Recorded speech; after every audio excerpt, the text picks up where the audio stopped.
कहते हैं कि इंसान अपनी औलाद के लिए कुछ भी कर सकता है और उसे करना भी चाहिए।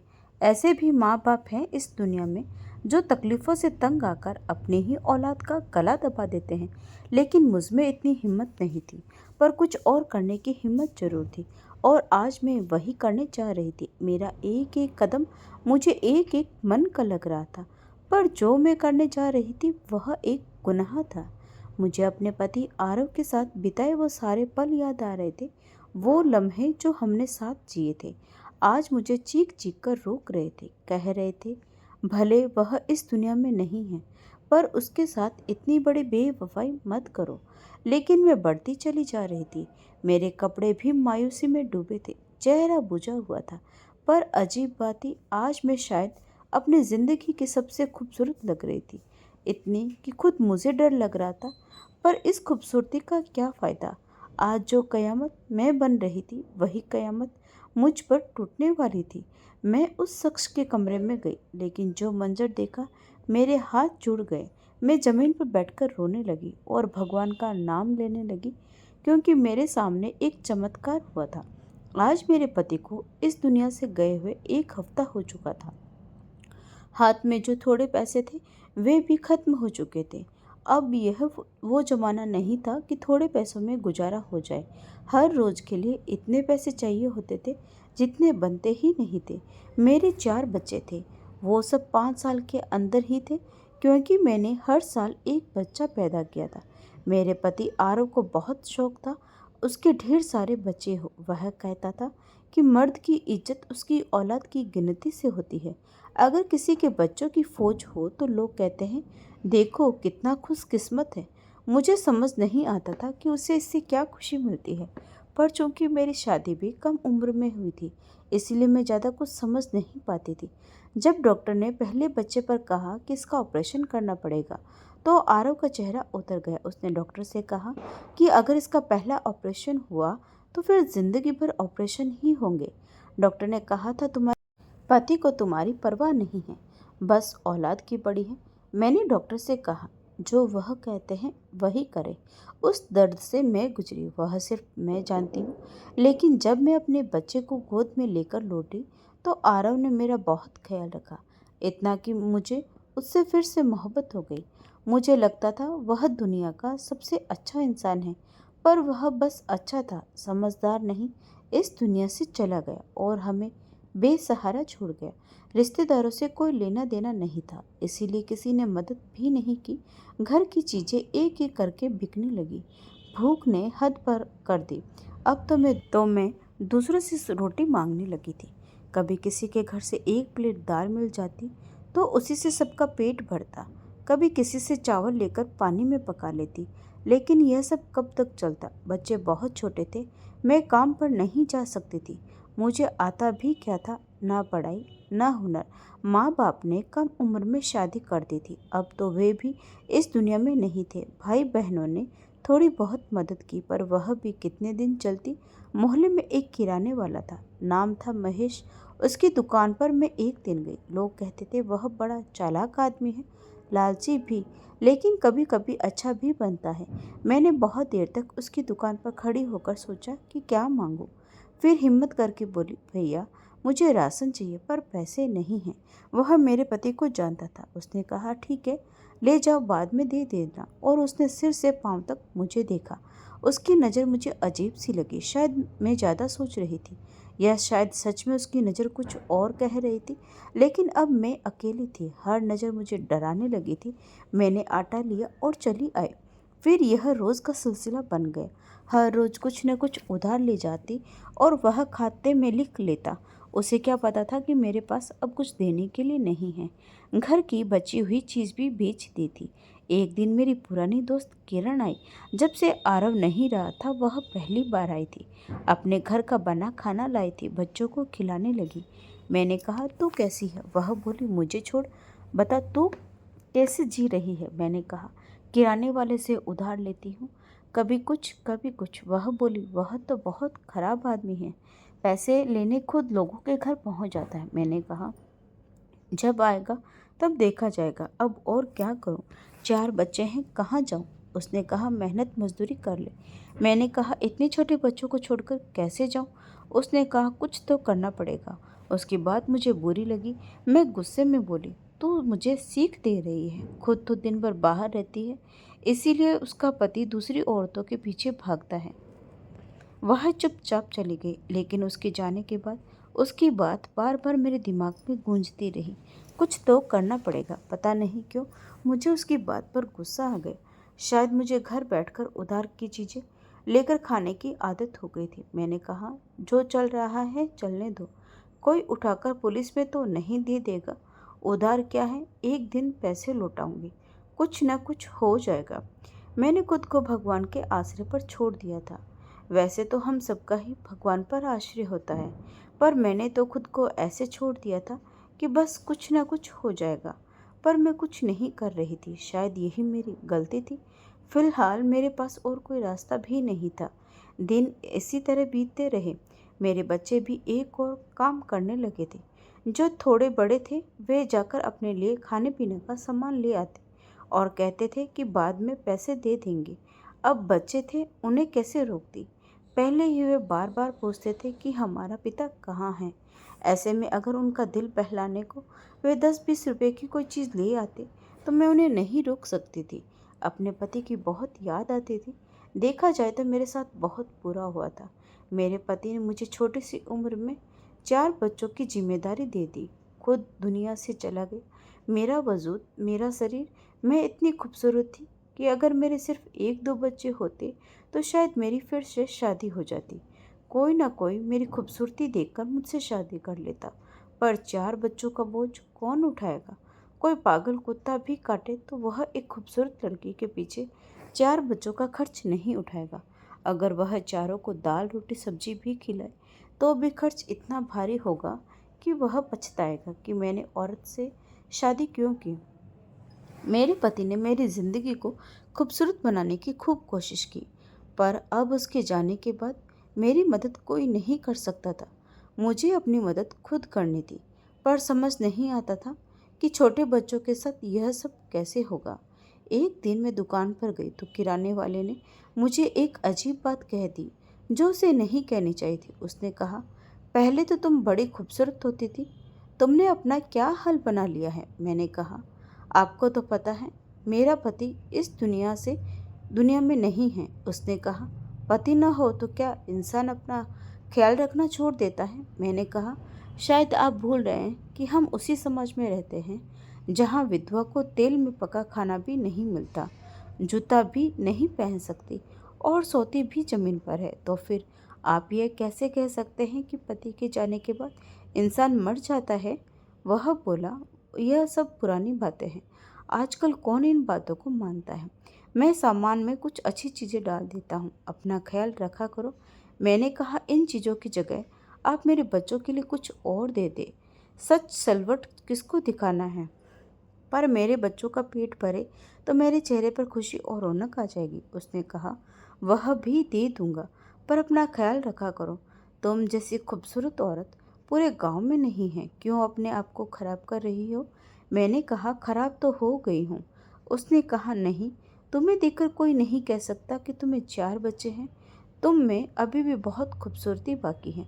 पता नहीं मैं उसकी सारी बातें क्यों सुन रही थी और वह भी यह सब क्यों बोल रहा था। मेरी जिंदगी में था ही कौन जिससे मैं दिल की बातें कहती। मेरे पति भी चले गए थे।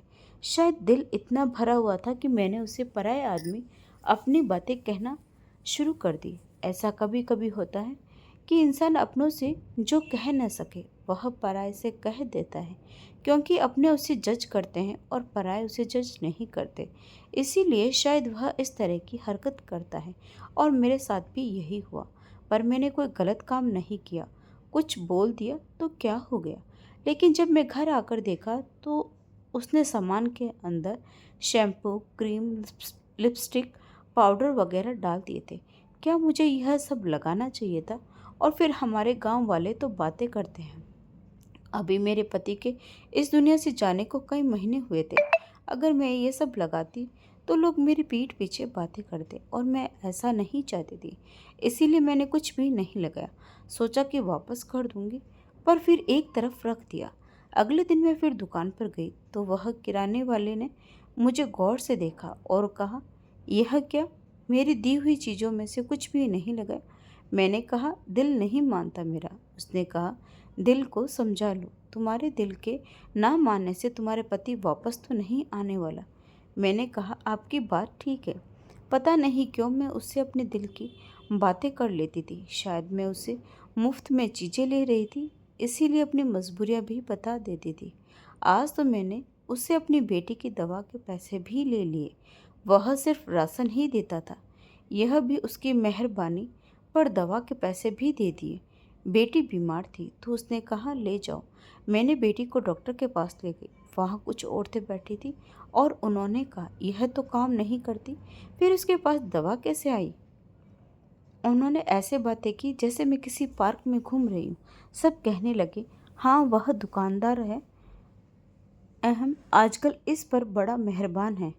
वैसे तो वह बनिया सख्त आदमी है, किसी को 2 रुपया नहीं देता, पर सुना है इस पर बड़े पैसे लुटा रहा है, हर चीज़ दे रहा है। मुझे अपने बारे में बातें सुनना मुश्किल लगा।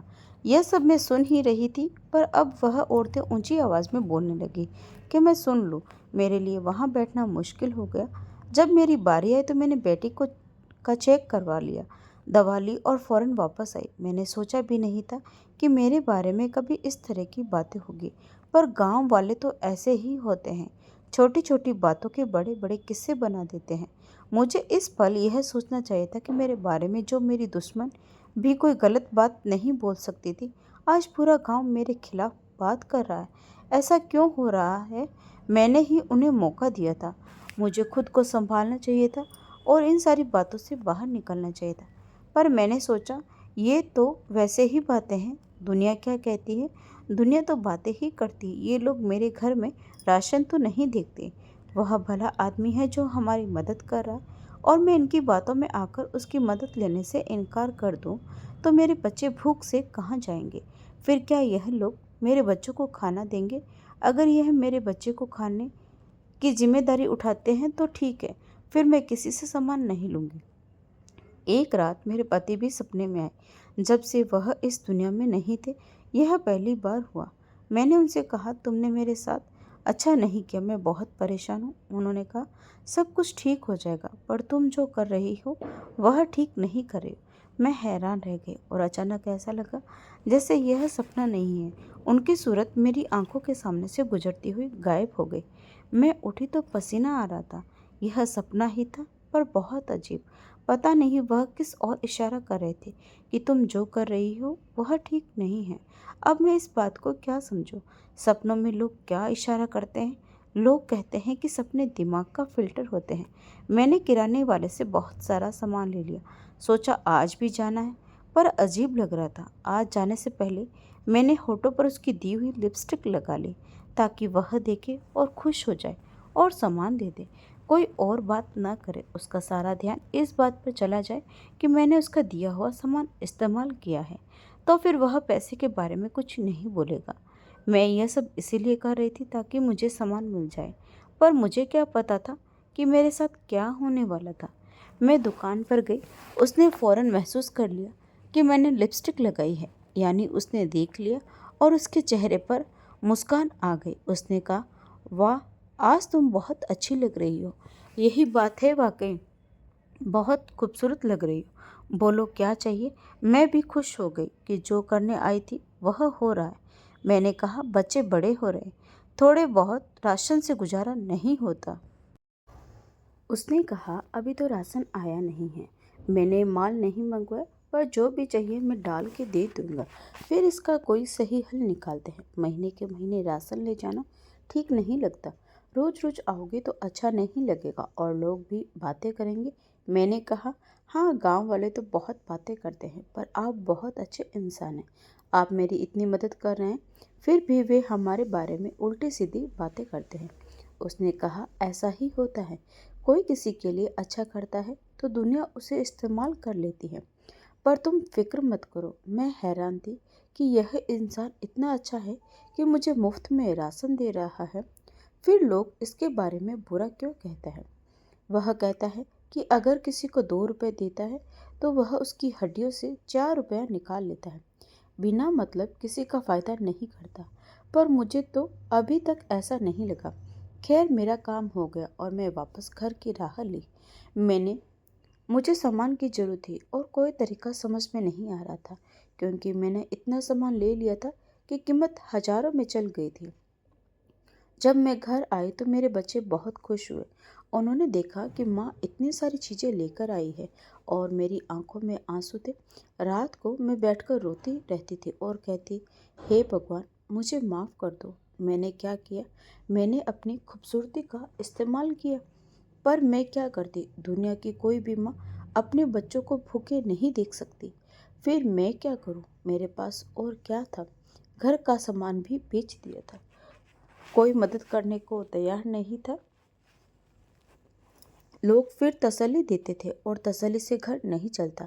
अब हमारे बारे में बातें बढ़ती चली गई।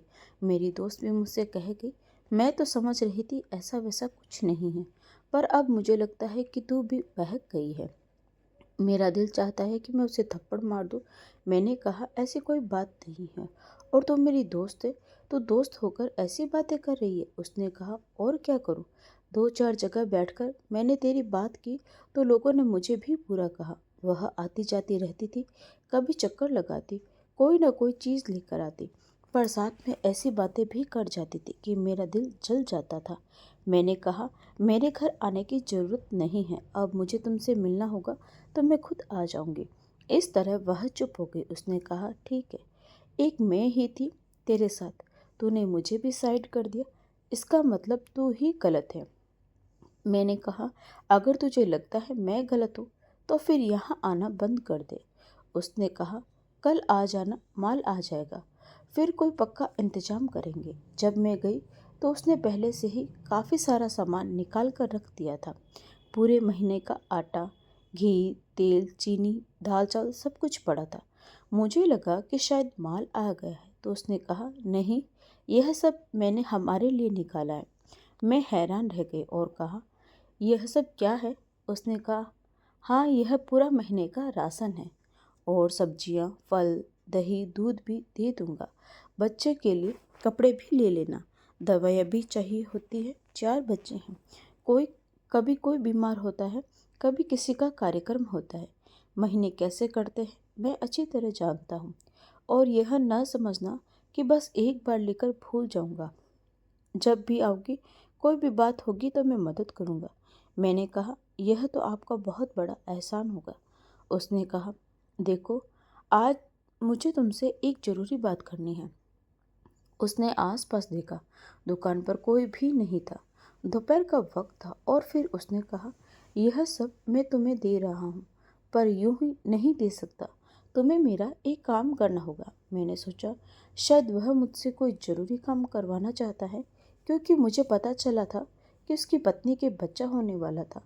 शायद मुझसे मदद चाहता था। मैंने कहा, हाँ हाँ, तुम जो कहोगे मैं करूँगी, जो भी मदद है मैं करने को तैयार हूँ। उसने कहा, मेरी बात ध्यान से सुनो। फिर उसने मुझे ऐसी बात बताई कि मेरे कानों से धुआं निकलने लगा। मैं उसे हैरान होकर देख रही थी, पर उसने अपनी बात साफ साफ कर दी थी, बिना किसी लाग लपेट के। यह कोई मजाक या छुपी हुई बात नहीं थी, सीधे 2 टुक शब्द थे। उसने कहा, मेरी पत्नी के औलाद होने वाली है।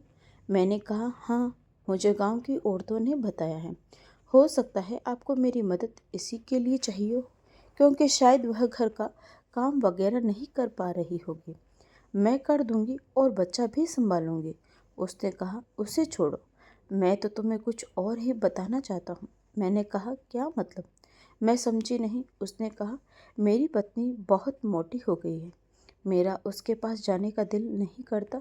तुम मेरे साथ एक रात गुजार लो और 1 महीने का राशन ले जाओ। मैं यह बात सुनकर हैरान रह गई, और अब मुझे पता चल गया कि सारे गांव वाले क्यों कहते थे कि यह आदमी ठीक नहीं है। आखिरकार उसने अपना फ़ायदा निकाल लिया। मैंने उसकी बात सुनी और मैं 2 कदम पीछे हट गई। उसने मेरी तरफ देखा, मेरे चेहरे पर हैरानी थी। उसने कहा, क्यों, क्या हो गया? मैंने कोई अजीब बात कर दी। तुम कोई छोटी बच्ची हो, 4 बच्चों की माँ हो, तुम्हें नहीं पता कि दुनिया किस तरफ जा रही है। कुछ लो कुछ दो का कानून चल रहा है। तो तुम क्या मेरे चाचा की बेटी हो कि मैं तुम्हारी मदद करता रहूं? मैंने सिर्फ झुका लिया। मैं वहां से भाग जाना चाहती थी। उसने कहा, यहाँ से भागने की जरूरत नहीं है। जो मैंने कहा है उसके बारे में सोचना, नहीं तो तुम्हारे ऊपर 35,000 रुपये बनते हैं। वह कल देकर जाना। मैं हैरान थी कि उसने एक एक चीज का हिसाब रखा हुआ था। हम कौन सा भरपेट खाते रहते थे, बस रोज थोड़ा थोड़ा आटा और दाल ही तो ले जाती थी। लेकिन 2-4 महीनों में 35,000 तो बनते ही थे। आजकल महंगाई जो इतनी हो गई थी। उसने कहा, रात को 1 बजे तुम्हारा इंतजार करूंगा। अगर आना हुआ तो आ जाना, नहीं तो पैसे देकर जाना, और अगर पैसे नहीं दिए तो पंचायत बुला लूंगा। सारे गांव वालों के सामने बुलाऊंगा। उन्हें भी पता चलेगा कि तुम मुझसे किस लिए पैसे लेकर जाती रही हो। तुमने यहाँ पर खाता खुलवाया था। तुम्हारा पति भी ऐसा करता था, लेकिन वह पैसे देता था। अब तुम्हारा पति तो इस दुनिया में नहीं है, तो पैसे कौन देगा? अचानक उसका लहजा बदल गया था। उसकी आवाज़ भी बदल गई थी। मैं वहाँ से वापस आ गई। आसमान की तरफ देख रही थी कि अब क्या होगा। मेरी कोई भी मदद नहीं करेगा। गांव वालों के सामने इज्जत भी जाएगी, और जो रोजी रोटी लगी हुई है वह भी खत्म हो जाएगी। क्या मुझे यह सब करना चाहिए था? आज मुझे समझ आया कि लोग क्यों अपनी औलाद को जान से मार देते हैं, क्योंकि वे उन्हें भूखा नहीं देख सकते। लेकिन अपनी औलाद को जान से मारने से तो अच्छा था कि मैं अपनी जान ले लेती। लेकिन यह मौत ऐसी थी कि मैं मरती नहीं, जिंदा रहती। लेकिन शायद मेरे अंदर कुछ टूट जाता और मैं अपनी आत्मा की कुर्बानी देने को तैयार हो गई थी। रात को बैठी अपने बच्चों को देखती रही। समय हो रहा था, 12 बज चुके थे। मेरे पास 1 घंटा था। मैंने वह हर चीज़ें उठाई जो उसने मुझे दी थी, जिनसे मैंने खुद को तैयार किया, और अब मैं उसके घर की तरफ रवाना हो चुकी थी। अगर मुझे इस वक्त कोई देख लेता तो मुंह पर हाथ रखकर रह जाता कि उसने कैसे कपड़े पहन रखे हैं। फिलहाल तो मैंने खुद पर चादर डाली हुई थी। मैं अंधेरे में चलती जा रही थी। मेरे दिमाग में मेरे पति के साथ गुजारे सारे पल घूम रहे थे। मेरे बच्चों की आवाज़ें। मेरे बच्चे जब मुझसे खाना मांगते थे। मैंने इन बच्चों को बड़ी मेहनत से पाला था, इसीलिए नहीं कि इन्हें भूखा तड़पता हुआ देख सकूं। और मैं क्या कर सकती थी माँ, और क्या कर सकती है? बच्चों और खुद में से बच्चों को ही चुनती है। अब मैं आसमान की तरफ भी नहीं देख रही थी। शायद भगवान से भी आंखें नहीं मिला पा रही थी, बस चलती जा रही थी। मैं वहां पर पहुंच गई। उसने मुझे जगह बता दी थी। वह शायद उसके घर की बैठक थी। उसकी पत्नी तो बीमार थी। उसे तो पता भी नहीं चलना था कि घर में क्या हो रहा है। बैठक का दरवाजा भी खुला हुआ था। उसने शायद खिड़की से ही मुझे आते हुए देख लिया था। दरवाजा खोल दिया था। जैसे ही मैंने दरवाजे के अंदर कदम रखा, सामने का दृश्य देखकर हैरान रह गई। वह तो माहौल बनाकर बैठा था। वहाँ खाना भी पड़ा था, जिसकी खुशबू पूरे कमरे में फैल रही थी। उसके अलावा मेरे लिए तोहफे और वही राशन जो उसने एक बड़ी सी बोरी में डाल कर रखा था, वह भी एक तरफ पड़ा था। और राशन को हाथ गाड़ी के अंदर रखा था, ताकि जाते वक्त मैं उसे आराम से ले जा सकूं। इतना कुछ सोचकर बैठा था यह आदमी। मुझे तो उसकी शक्ल से ही नफरत हो गई थी। मुझे लगा कि यह मेरा मददगार है, मेरी मदद कर रहा है। लेकिन यह थी कि उसकी मदद। आज मुझे समझ आ गया कि इस दुनिया में कोई किसी के लिए कुछ नहीं करता। मैं दरवाजे में खड़ी थी और मेरे कदम आगे नहीं बढ़ रहे थे, लेकिन मुझे आगे तो जाना ही था। अगर बाहर भी खड़ी रहती तो कोई और मुझे देख लेता, और तब भी बात बदनामी तक ही चली जाती। खैर, मैंने दरवाजे के अंदर कदम रखा ही था कि सामने का दृश्य देखकर हैरान रह गई। उस आदमी ने मुझे एक नज़र देखा। उसके चेहरे पर मुस्कुराहट उभरी, और अगले ही पल उसने अजीब तरीके से चिल्लाना शुरू कर दिया। उसकी चीखें इतनी अजीब और ऊंची थी कि मेरे दिमाग में लगने लगी। मैं हैरान हो गई कि इसे क्या हो गया। थोड़ी देर बाद उसने तड़पना शुरू कर दिया। मुझे समझ नहीं आ रहा था कि मैं क्या करूं। शायद उसकी पत्नी ने उसकी आवाज़ सुन ली। वह दूसरे दरवाजे से कमरे में आ रही थी। मैंने उस तरफ से दीवार के पीछे छुप गई। वह भी परेशान हो गई और उसे आवाज़ें देने लगी। मैं वापस अपने घर की तरफ भाग गई। सुबह पता चला कि किराने वाला इस दुनिया में नहीं रहा, क्योंकि उसे हार्ट अटैक आ गया था और गांव वालों को समझ नहीं आया कि उसके साथ क्या हुआ। अस्पताल ले जा रहे थे कि रास्ते में ही वह चला गया। मैं जो ऊपर यह सोचकर नहीं देख रही थी कि मैं एक बड़ा गुनाह करने जा रही थी और बहुत मायूस थी।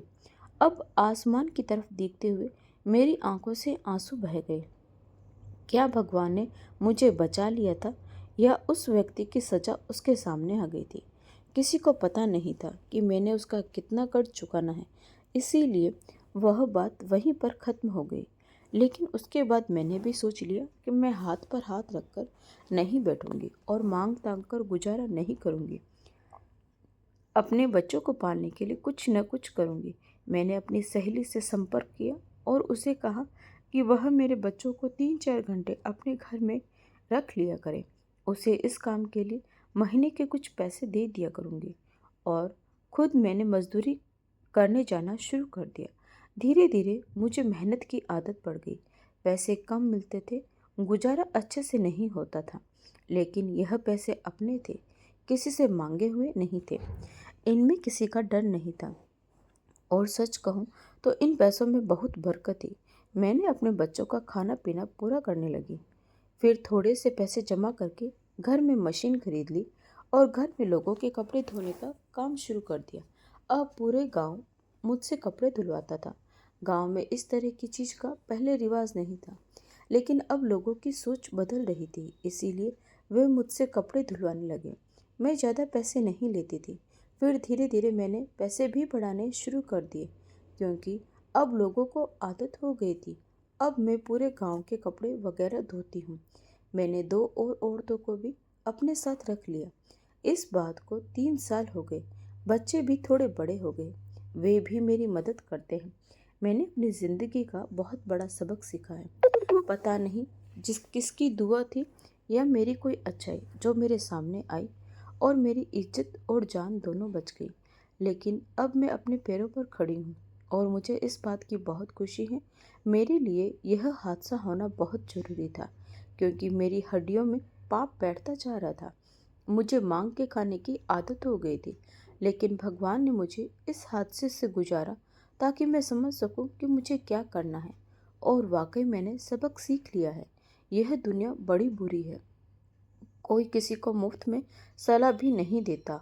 और मैं समझ रही थी कि वह मेरे घर का बोझ उठा रहा है, लेकिन उसने मेरे लिए दाना फेंका था कि वह मुझे अपनी बात मनवाना चाहता था। लेकिन भगवान ने उसे समय पर अपने पास बुला लिया और मेरे पति जो मुझे सपने में आए थे, वह भी शायद इशारा ही था कि मैं जो कर रही हूँ वह ठीक नहीं था। दोस्तों, वीडियो कैसा लगा कमेंट करके ज़रूर बताइए, और अगर वीडियो अच्छा लगा हो तो प्लीज़ वीडियो को लाइक, शेयर, सब्सक्राइब ज़रूर करें। तो मिलते हैं एक और नई कहानी के साथ। तब तक के लिए आपका बहुत बहुत धन्यवाद।